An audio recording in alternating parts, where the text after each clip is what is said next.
하는지 모르겠습니다. 이 자리에 서게 하신 하나님께 먼저 영광을 올려드리고 또 교회로 불러주시고 말씀 전할 수 있는 기회를 주신 우리 해외선교위원회 우리 장로님과 교회 당회에 감사를 드립니다. 오늘 특별히 뜻깊은 날에 저를 불러주셔서 더 감사해요. 오늘 담임 목사님 부임하신 날이라고 들었습니다. 그래서 너무 감사드리고 부산에 참 오랜만에 왔는데 이렇게 환대해 주셔서 너무 감사하고 성도님들이 저를 잊지 않고 그렇게 지금까지 기도해 주시고 또 물심양면으로 후원해 주셨기 때문에 제가 이 자리에 이 모습으로 설 수 있었다고 저는 생각합니다. 너무 감사하고요. 말레이시아 선교사로서 한 4, 5년 정도 사역을 하면서 구덕교회 성도님들의 사랑이 변치 않는 그 사랑 때문에 사실은 계속 사역할 수 있는 용기를 얻었습니다. 가장 힘든 시절을 구덕교회에서 지냈는데 그때가 가장 큰 은혜였다는 것을 제가 기억했고 지금 천안에서 이제 사역을 하고 있습니다만은 구덕교회에 있던 시절이 정말 제게 있어서는 신혼 시절과 같은 그런 시간들이었다. 우리 장로님하고 금방 말씀 나누면서 그렇게 했는데 세월은 흘러서 우리 권사님들, 집사님들, 장로님들 얼굴에 주름이 피고 그 얼굴에 이제 많이 연세 드신 모습이 보이지만은 그러나 그럼에도 불구하고 그 따뜻한 그 손길과 사랑은 여전한 것 같아요. 그 사랑은 더 뜨거워진 것을 느낄 수가 있습니다. 잠깐 제가 그 준비한 사진 몇 장을 보면서 설교하기 전에 선교 보고라고 하기보다는 사역 보고라고 할 수 있겠습니다. 그래서 사진을 한번 띄워주시면 저희 천안에 있는 국제 이주민 교회입니다. 그래서 외국인 유학생들과 노동자들과 또 다문화 가정을 지금 섬기고 있는데 지금 이제 인도 식당에서 마운틴 피시텔이라는 그 천안역 옆에 있는 그 인도 식당에서 저희들이 같이 저렇게 외국인들 저희 교회는 다양한 인종들이 있습니다. 전 세계 사람들이 다 모였다고 볼 수 있는데 영국, 미국, 그다음에 호주, 캐나다, 그리고 필리핀, 네팔, 그다음에 파키스탄 이렇게 있습니다. 제일 많은 종족이 이제 파키스탄 종족인데 그래서 파키스탄 우리 목사님과 함께 사역을 하고 있는 중입니다. 그 다음 이분이 이제 라피엘 목사님이거든요. 그래서 파키스탄에서 한국으로 유학을 오셔서 박사학위까지 받으시고 대한대학원 신학교에서 선교 교수로 지금 재직 중에 있는데 저와 함께 사역을 하고 있습니다. 이분이 이제 메인 스피커시고 주로 이제 영어로 설교를 하시고 제가 통역을 하고 또 저도 가끔씩 영어로 설교를 하고 그렇게 합니다. 네. 그 다음 장면 제가 이제 사회를 보고 그렇게 통역도 하고 그렇게 하고 있습니다. 그 다음에 이제 야외 예배 갔던 장면인데 저기 미국, 영국 다 있습니다. 그리고 그 주로 이제 영어 학원 하는 그 청년들이 와서 저희 교회 한 1년 정도 머물렀다가 이제 떠나가고 그렇게 하거든요. 그래서 야외 예배. 그 다음에 이제 저희는 지금 건물이 없고 세대로 사는데 일반 그냥 건물에 세대로 사는 게 아니라 다른 교회에 세를 들어 삽니다. 그러니까 미국 교회가 그런 형편이거든요. 지금 미국 교회들 보면 한 교회에서 한 교회 건물에서 두 교회, 세 교회가 예배를 드린다 그래요. 미국에는. 저도 지금 앞서가고 있습니다. 그래서 다른 이제 처음에는 백석교단 목사님, 백석대학교에 있는 구약학 교수님이 개척한 교회에서 저희들이 예배를 드리다가 그러다가 이제 작년까지 그 고신척에서 또 고신척 천안 시민교회라는 그곳에서 이제 외국인 예배를 드렸어요. 그렇게 하다가 이제 제가 또 장소를 옮겼는데 학원 건물입니다. 저기는 학원 건물을 꾸며가지고 저희들이 이제 저렇게 하고 있습니다. 학원에서 이제 성경도 가르치고 이렇게 하면서 선교사들 훈련센터로 쓰고 있거든요. 그 다음에 이제 예배 시간에 같이 중보기도 하면서 우리 이제 힘든 다문화 가정을 위해서 저희들이 기도하고 그렇게 사역을 하고 있습니다. 감사합니다. 예. 예, 그게 이제 마지막에 제가 축도하는 장면이고요. 요거는 이제, 태권도 시범을 이제 학원 아이들 중에 태권도 하는 애들 나와서 이제 시범을 하고 또 플룻 잘하는 애들 불러가지고 오예배 때 그렇게 또 연주도 하고 그렇게 하거든요. 그래서 학원에 학생들이 있기 때문에 그 학생들을 전도해서 저희들이 예배 때 참여하게 하고 학원 교사들도 이제 예배 참여하게 하고 그렇게 해서 계속적으로 은사, 재능을 발굴하고 사역을 하고 있습니다. 예, 감사합니다.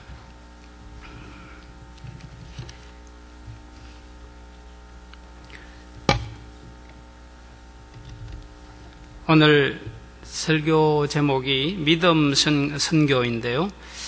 믿음 선교란 말은 허더슨 테일러, 영국 선교사인 허더슨 테일러가 제일 먼저 사용한 용어입니다. 그럼 믿음 선교의 아버지라고 불리고 있습니다. 중국 내지 선교회를 설립해서 한 35년 정도 사역을 했는데요. 640명 이상의 선교사들을 파송했어요.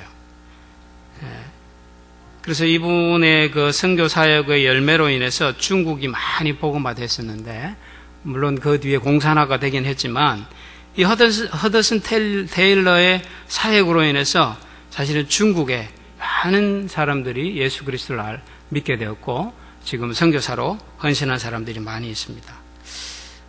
그래서 허더슨 테일러가 그 선교회를 창립한 100주년 되는 때 1964년도에 그 중국 내지 선교회 이름을 해외 선교회로 바꿨어요. 오늘 해외 선교회 헌신 예배인데 해외 선교회 OMF라고 아시죠? OMF 선교회. 그래서 그 선교 단체의 모태가 되었습니다. 그러면 믿음 선교란 말은 허더슨 테일러가 정말 제일 먼저 사용했던 어떤 것일까요? 모든 것은 다 성경에서부터 나왔겠죠. 그러면 누가 믿음 선교라는 말을 제일 먼저 사용했겠습니까? 예수님입니다. 예수님께서 요한복음 6장에서 만나에 대한 이야기를 하시면서 하늘에서 내려온 산떡에 대해서 말씀하시면서 그분의 살과 피에 대해서 말씀하시면서 그들에게 아주 영적인 말씀을 하셨어요. 나를 먹어야 산다. 그런 말씀을 하셨어요. 그리고 매일 너에게 하늘에서 내려오는 신령한 떡을 주겠다고 예수님 말씀을 하셨죠. 그러니까 유대인들이 예수님께 이렇게 물었습니다. 어떻게 하여야 우리가 하나님의 일을 하오리까? 그랬어요. 예수님이 그때 이렇게 대답하셨습니다. 하나님의 보내신 자를 믿는 것이 하나님의 일이니라 그랬어요. 하나님의 일을 따로 하는 것이 아니라 하나님의 일은 하나님의 보내신 자 예수님을 믿는 것이 곧 하나님의 일이라는 거죠. 이 말은 바로 믿음이 일을 한다는 것입니다. 믿음이 선교한다는 거죠. 믿음이 하나님의 역사를 가져온다는 거예요. 그 믿음 선교가 바로 예수님이 제일 먼저 장언하신 내용인 겁니다. 그래서 믿음 선교란 말은 어떤 누구의 전유물이 아니라 바로 예수님이 의도하신 선교가 바로 믿음 선교예요. 왜냐하면 예수님이 바로 이 땅에 오신 첫 번째 선교사였기 때문에 하나님이 이 땅에 보내신 첫 번째 선교사가 바로 예수님이세요. 그래서 예수님이 이 땅에 오셔서 하신 그 사역의 선교 사역의 방식은 믿음 선교였던 것입니다. 그래서 우리 해외선교위원회, 우리 구덕교회 해외선교위원회도 바로 예수님의 이 정신을 본받아서 선교사이신 예수님의 정신을 본받아서 믿음 선교를 해나갈 때 우리 구덕교회가 세계와 열방을 복음화시키는 주역이 될 줄로 믿습니다. 예수님은 이렇게 자주 말씀하셨죠. 믿음대로 될지어다. 예수님 선포하셨죠. 그리고 내 믿음이 너를 구원하였다. 내가 믿으면 하나님의 영광을 보리라. 자주 선포하셨죠. 사복음서에 보면 믿음이라는 단어가 계속 등장하고 있는 걸 봅니다. 그래서 예수님은 바로 이 믿음으로 구원받는 역사에 대해서 복음서에서 계속 선포하셨지만 우리의 삶의 방식도 믿음으로 살아가야 된다는 거예요. 우리의 예수 믿고 구원받는 것만 믿음으로 받는 게 아니라 우리 삶 전체를 믿음으로 살아야 된다는 것을 예수님이 강력하게 선포하신 것이죠. 두 번째로 믿음 선교라는 용어를 사용하신 분이 바로 오늘 본문에 나오는 사도 바울입니다. 오늘 본문 8절을 한번 같이 읽어볼까요? 같이 읽어보겠습니다. 시작. 먼저 내가 예수 그리스도로 말미암아 너희 모든 사람에 관하여 내 하나님께 감사함은 너희 믿음이 온 세상에 전파됨이로다. 아멘. 너희 믿음이 온 세상에 전파됨이로다 그랬어요. 이 말은 로마 교회 성도들의 믿음이 너무 좋아서 온 세상 사람들이 다 알게 되었다는 거예요. 그러니까 믿음이 좋은 그것하고 선교하고 무슨 관계가 있느냐? 아주 깊은 관계가 있다는 거예요. 믿음이 좋으면 그 소문이 점점 더 좋은 소문이 나서 그리고 온 세상 땅끝까지 간다는 거예요. 이게 바로 로마 교회가 증명해 준 놀라운 선교의 부흥이었어요. 그래서 사도 바울은 이 로마 교회를 한 번도 만나보지도 못했는데 소문을 들었던 것입니다. 그들의 믿음의 소문을 듣고 그들을 만나기를 원했던 거예요. 얼마나 가기를 원했는지 하나님께 계속 기도했다는 거예요. 쉬지 않고 기도했다는 거예요. 한 번도 보지 않았는데 9절에 보니까요. 내가 그의 아들의 복음 안에서 내 심령으로 생긴 하나님이 나의 증인이 되시거니와 내가 항상 내 기도에 쉬지 않고 너희를 말한다는 거예요. 어떻게 이렇게 할 수가 있겠어요? 사도 바울은 목회자가 아니지 않습니까? 선교사였어요. 그런데 어떻게 이 로마 교회를 한 번도 방문하지도 않았는데 내 기도에 쉬지 않고 너희를 말한다고 할 수가 있겠습니까? 그러면서 10절에 보니까 어떻게 하든지 이제 하나님의 뜻 안에서 너희에게로 나아갈 좋은 길을 얻기를 구하노라. 내가 너희 보기를 간절히 원하는 것은 그렇습니다. 사도 바울은 선교사에게 너무너무 바쁘고 힘든데도 이 로마 교회를 꼭 방문하기를 원했어요. 왜 그랬을까요? 바로 선교 전략 때문이었습니다.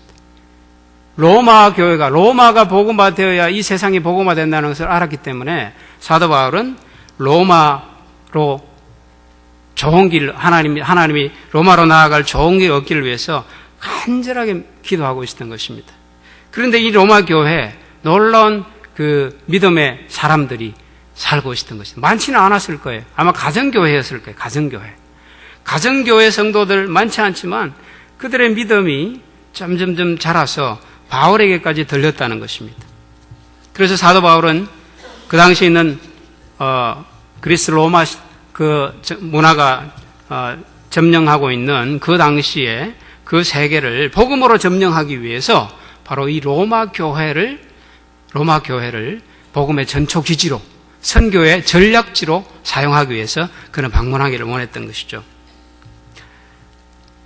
이처럼 믿음 선교를 바로 사도 바울도 예수님의 정신을 본받아서 사도 바울도 바로 이 믿음을 가진 사람만이 선교할 수 있다는 것을 오늘 본문을 통해서 우리에게 증거해 주고 있습니다.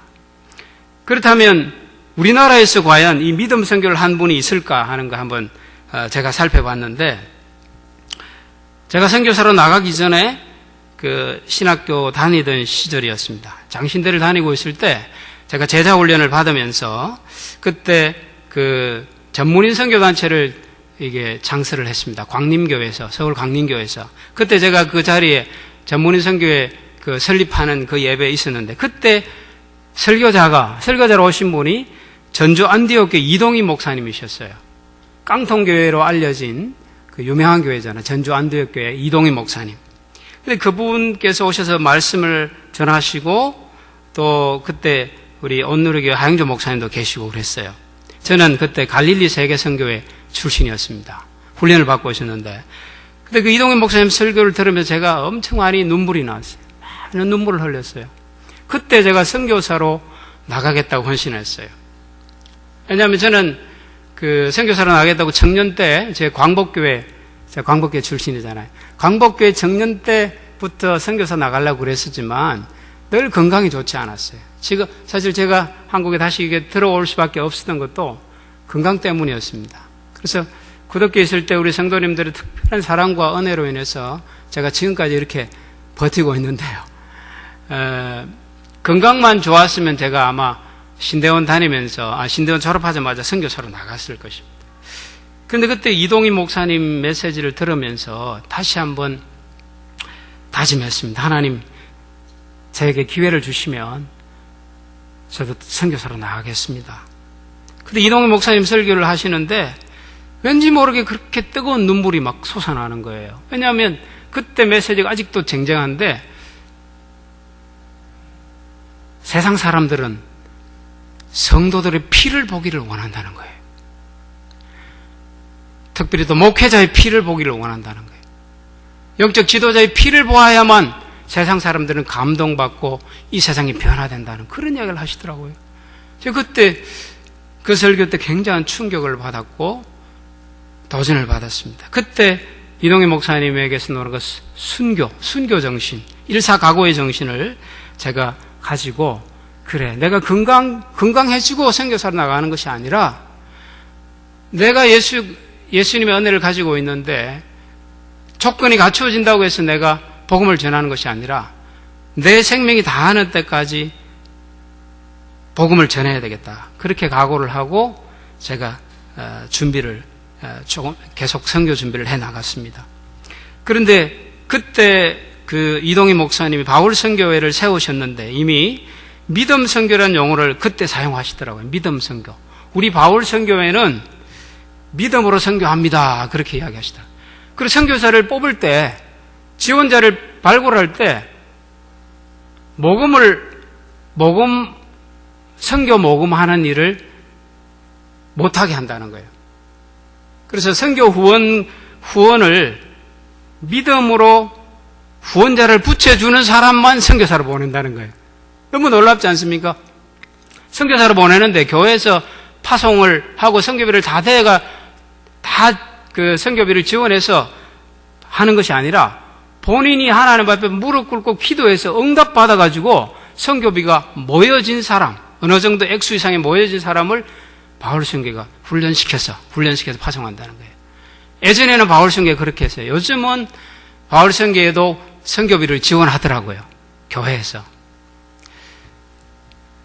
그래서 굉장한 도전을 받았습니다. 그래서 바로 한국에 허드슨 테일러가 있으시구나. 이동희 목사님. 그래서 한국 교회가 주목했고 이동희 목사님의 사역에 대해서 큰 박수를 보내드렸죠.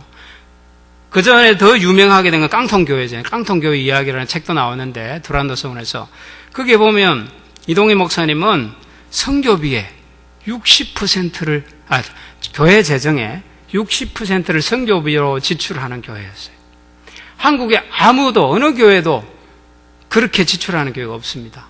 10% 이상도 교회 재정에 선교비를 쓰지 않거든요. 대부분. 그런데 기존 독립을 완전히 깨트려버리고 이분은 교회에서 아이들에게 사탕도 하나 안 줘요. 교회 학교 때. 선물도 하나 안 주고 그렇게 하면서 60%를 세계 선교하는 일에 썼습니다. 그런데 교회가 문 닫을 것 같잖아요. 유지가 안 될 것 같은데 그 교회는 날로 부흥해가지고 깡통교회, 즉 교회가 어떻게 지어졌냐면은 그 군대 막사 있지 않습니까? 그죠? 군대에서 집회하는 시설, 그 모이는 시설 막사, 그 막사를 개조해가지고 그렇게 만들었어요. 그래서 깡통교회라고 불렸는데, 그런데 그 교회가 그렇게 선교하면서 계속적으로 성장해서 교인 수가 5,000명이 넘었고, 지금은 얼마나 되는지 잘 모르겠습니다만은 아마 계속적으로 부흥했을 거라고 생각합니다. 그래서 바울 선교회는 지금까지 선교사를 보낸 숫자가 허드슨 테일러가 35년 동안 보낸 숫자하고 비슷해요. 바울 선교회가 지금 제가 말레이시아 페낭에 있을 때 바울 선교회에서 보낸 선교사를 만났는데 그분도 이름이 또 송 목사님이더라고요. 그래서 송 목사님이신데 바울 선교회에서 후원을 받고 사역을 하시는데 지금 바울 선교회에서 선교사를 한 800명 정도 보냈다는 거예요. 한 선교단체에서 800명의 선교사를 보냈다는 거예요. 엄청난 거지 않습니까? 그죠? 그 바울 선교회는 교회에서 그냥 자체적으로 운영하는 거예요. 교회에서. 교회 헌금으로 거의 운영이 되는 것입니다. 그래서 바울 선교회가 말하는 믿음 선교란 이렇게 말합니다. 우선 선교의 주체는 성령님이시고 그분의 지시에 따라 하는 선교를 믿음 선교라고 말한다는 거예요. 돈으로 선교하려는 시도에 대한 거부라는 것입니다. 철저하게 무릎 꿇고 하나님 앞에 기도로 하나님이 물질을 주시도록 공급해 주시도록 하나님이 일하시도록 늘 깨서 기도하는 그런 선교사들을 이제 모집하고 파송하고 있습니다. 그래서 그런 선교사들은 경제생활에서 자족할 줄 알고 분수를 지키는 선교를 하게 되고 오히려 자기 사도 바울처럼 자기의 약함을 인정하고 그 약점을 자랑하는 선교를 하게 된다는 것입니다. 오직 예수 그리스도의 십자가 부활만을 전하는 선교를 하게 되면서 최종적으로 주님을 위해서 죽음까지도 불사하는 그러한 선교를 한다는 것이죠. 이 믿음을 바탕으로 바울 선교회는 개인적으로 모금을 하지 못하게 합니다. 펀드레이징을 못하게 합니다. 기도하면 살아계신 하나님이 필요를 아시고 어떤 방식으로든지 채워주실 걸 믿기 때문에 그렇습니다. 저도 이 모습을 본받기 위해서 사실은 선교사로 나가기 전에 저 김해에서 개척 3년 동안 우리 구덕교회 후원과 도움으로 기도로 제자교회가 지금까지 제자교회가 부산로에 있습니다. 북부 시찰에 김해에 있는데 김병일 목사님께 지금 사역하고 계시는데 제가 선교사로 나가기 위해서 청년 때 하나님 앞에 드린 그 서원의 기도를 하나님 앞에 순종하기 위해서 제자교회를 사임하고 감림산 기도원에 들어갔습니다. 감림산 기도원에서 기도를 한 달 정도 했나요? 한 달 정도 기도를 하는데 연락이 온 거예요. 산성교회 허은근 목사님께서 연락이 온 겁니다. 기도를 한 달 정도 하나님 앞에 계속 파송교회를 놓고 기도했거든요. 그리고 주님, 개인 후원자들은 하나님께서 몇 명을 붙여주셨어요. 그랬는데 파송교회가 없이는 선교사로 나갈 수가 없으니까 하나님 파송교회를 붙여주세요. 기도했는데 산에서 정말 하나님 앞에 간절하게 기도했는데 그때 허은근 목사님이 전화를 하셨어요. 그래서 그때 눈물이 나오더라고요. 또 하나님, 제가 하나님께서 이렇게 몸도 약하고 내가 부족한데 선교사로 갈 수 있다는 게 너무 감사한 거예요. 조건이 안 되는 게 사실은 우리 종회에서는 나이 40이 넘으면 선교사로 파송을 안 해줘요. 제가 그때 나이가 41였거든요. 그래서 허은근 목사님께서 봄노회 때 파송해 주시겠다고 약속은 했는데 거의 1년을 기다렸거든요. 거의 한 1년을 기다렸는데 파송 기간이 많이 늦어졌습니다. 그런데 제가 감림산 기도원에 가서 기도하면서 하나님께 기도하면서 기다렸는데 딱 전화가 와서 그래서 하나님의 때가 됐구나. 그리고 이제 선교 일주일 만에 그냥 바로 짐 싸가지고 나갔어요. 아주 급하게. 그래서 하나님께서 하셨고요. 그래서 믿음 선교를 저도 끝까지 믿음 선교를 해야 되겠다고 신학교 다니던 시절부터 그렇게 생각했기 때문에 말레이시아에 있으면서도 계속 저는 선교 모금하러 안 다녔습니다. 사실은 제가 못나서 내가 부족해서 그럴 수도 있지만 펀드레이징을 잘해야 선교 모금을 잘해야 큰 선교를 할 수 있다고 생각하거든요. 많은 사람들이 선교사가 큰 일을 할 수 있다. 선교 모금을 잘해야. 그것도 선교의 능력, 역량이다 그러거든요. 근데 저는 계속 기도로 하나님 엎드렸습니다. 필요할 때마다 아이들 학비가 부족하든지 선교비가 부족하든지 기도할 때 하나님께서 정말 엘리야를 도왔던 까마귀처럼 하나님께 그런 까마귀들을 계속 붙여주셨어요. 할렐루야. 정말 이건 제 진심 어린 간증입니다. 그래서 우리 성도님들 참 예전에 구덕교에 있을 때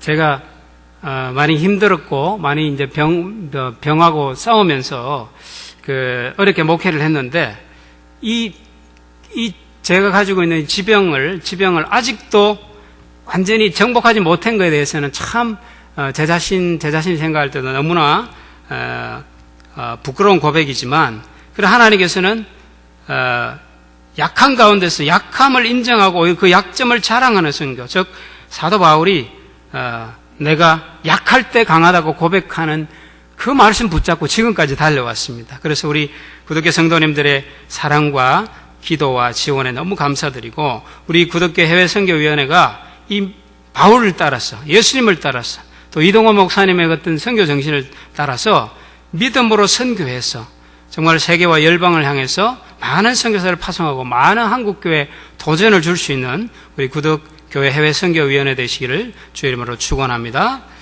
기도하겠습니다.